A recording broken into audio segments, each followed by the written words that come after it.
হরে কৃষ্ণ। আগামী 17ই মে সীতা নবমী।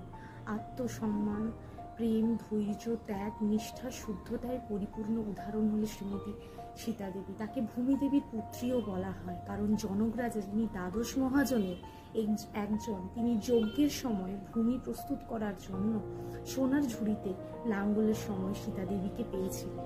শ্রী লক্ষ্মী দেবীর অবতার এবং ভগবান রামচন্দ্রের পত্নী। তিনি তার স্বামীর সাথে স্বেচ্ছায় বনবাসে গিয়েছিলেন এবং তার পবিত্রতা প্রমাণের জন্য অগ্নি পরীক্ষাও দিয়েছিলেন।